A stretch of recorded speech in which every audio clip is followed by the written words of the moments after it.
Hey everyone, and welcome to the latest episode of Sean's Movie Crusades. My name is Sean Waskrug, and I'm here to interview the 2018 version of The Grinch. This is the third adaptation of the famous Dr. Seuss book. The first one was in 1967, the second one being Jim Carrey in 2000, and now this one, first one doing CGI from Illumination, the same company that brought you Despicable Me, Minions, Secret Life of Pets. This time around, they're giving Benedict Cumberbatch the role of the Grinch, who I was actually pretty excited about, because anyone who's a fan of him, who knows him from Sherlock, Doctor Strange, he really delves into his character role, and I felt like this one was actually going to be a pretty awesome role for him. I'm not normally a big fan of the Grinch, necessarily the big story in general. The cartoon was...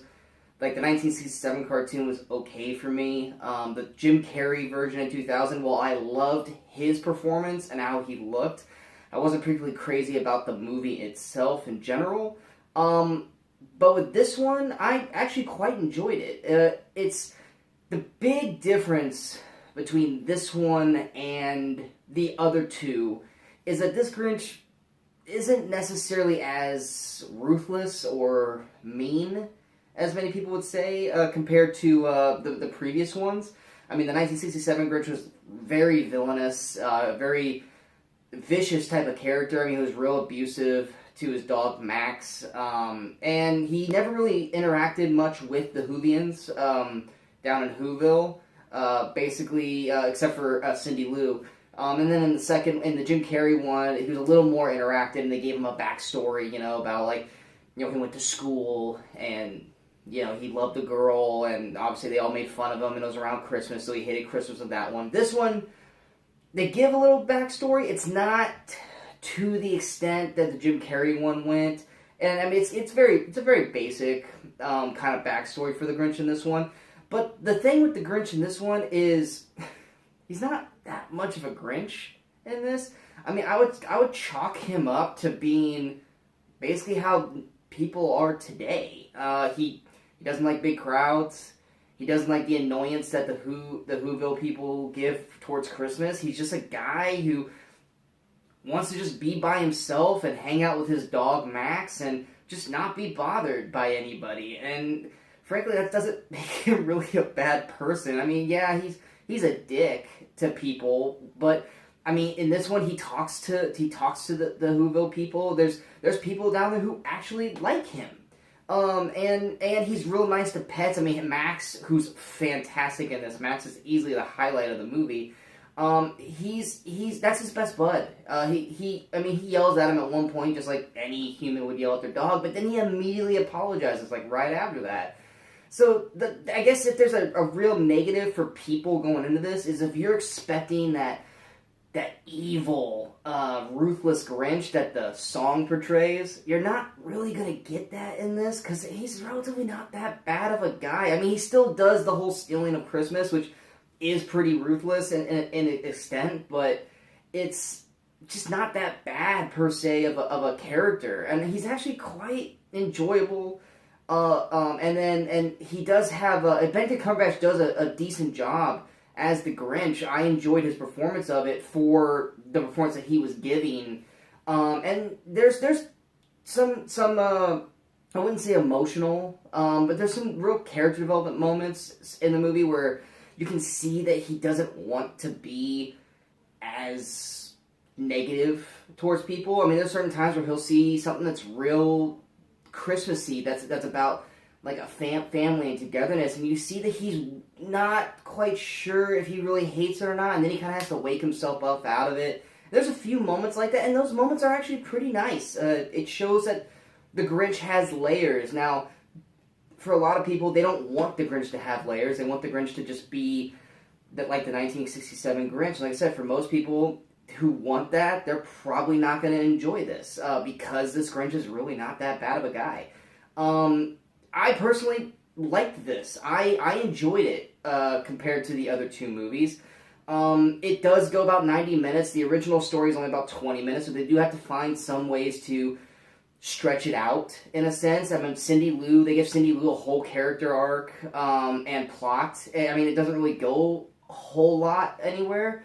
I mean, it kind of does, but it's just it's tacked on. There's extra characters thrown in.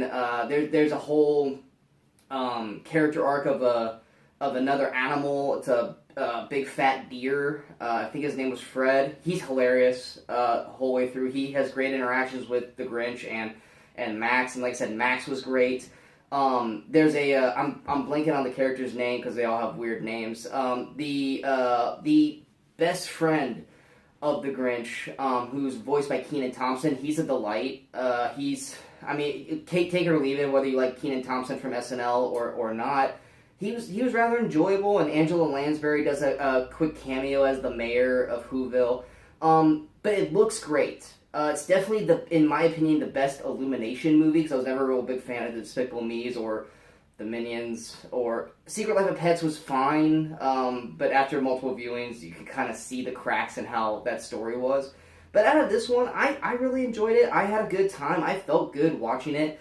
They do try to remix the original song to make it more hip-hoppy, and it's god-awful. So, I mean, if there was one real negative for me, because I didn't mind the character change in The Grinch. I was actually kind of all for it, because it just gave more layers to the character. But the hip-hop remix of the Grinch song is atrocious. It is awful. I just would have rather have listened to the original song. But yeah, that's bad. But I mean, other than that, I mean, the movie looks great. It's very colorful. It's got its funny moments. But the movie is for kids. It's got those kid jokes. I mean, there's a tired meme that most people will know when they see it from like 2 years ago. They have about 3 separate jokes, and it was about one joke too many for me, in my opinion. But it was funny the first time, and then they just kind of repeated it like 2 or 3 more times, which I really just wish they wouldn't have done. But that's kind of what it is with kids' movies. They're going to find something that's funny and repetitive, that's going to keep the kids laughing, and it works in that sense. The audience in my theater, they enjoyed that part. I laughed like the first time, and then after that I was just like, okay, let's move on. But it's an enjoyable film for the most part. It's a good Christmas movie. It's definitely something that parents could put on, especially around Christmas time. That will keep the kids busy while they wrap presents and stuff like that. It's not necessarily something that's probably going to be on a lot of people's favorites lists, especially when it comes to Christmas, because there's so many great Christmas films out there, and I'll eventually do a top 10 for that. But it's solid. It was definitely better than I expected. It's not breaking the mold. It's the same Grinch story with just some added story developments for other characters, and it just to stretch the length of the film out. But it's solid. I really don't. I didn't dislike it. I'm not gonna be a Grinch and say this was horrible. I had a good time, and I think most people will too, as long as they take the jadedness of not feeling like a kid and just going, oh, this is built for kids.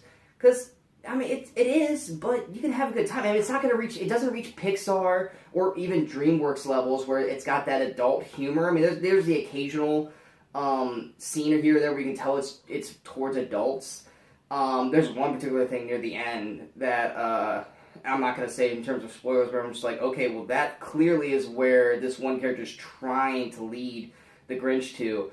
But it's not so out there that everyone can see it. I mean, any adult would see it, but it's not that kids would grab onto. But basically, like I say, Grinch, it's a solid movie. You're probably gonna be indifferent towards it. I mean, for a Christmas movie, it's solid.